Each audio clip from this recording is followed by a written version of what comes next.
صحابہ کی عادت تھی پیغمبر سے کہتے تھے یا رسول اللہ دعا کر دیجئے، بہت پریشان ہوں۔ اب حبیب خدا کی عادت تھی واسطہ دے کے دعا کیا کرتے تھے۔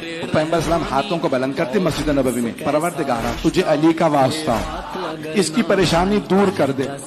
ایک پریشانی دور ہوئی، دوسری پریشانی کھڑی ہو گئی، ارے خود ہی دعا کر دیتی، یہ علی کا واسطہ دے دی۔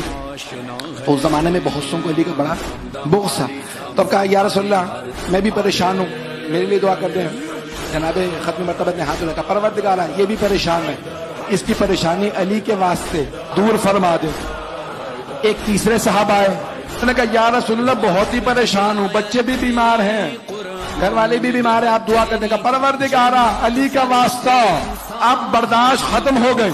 ان میں سے ایک نے دوسرے سے باہر جا کے کہا میں پریشان تو علی کا واسطہ، تو پریشان تو علی کا واسطہ، وہ پریشان تو علی کا واسطہ، یہ کب تک علی کا واسطہ چلے گا؟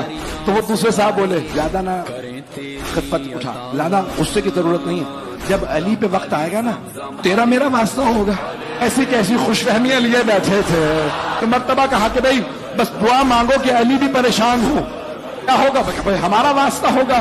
پیغمبر کے پاس آئیں گے علی کہ یا رسول اللہ بھائی ان کی دعائیں پوری ہو گئیں۔ آج علی آ گئے کہ یا رسول اللہ بہت پریشان ہو، دعا کر دیجئے۔ اب سب نے کان لگا لیے، پیغمبر کس کا واسطہ دیں گے؟ پیغمبر نے ہاتھ اٹھایا، پروردگارا تجھے علی کا واسطہ۔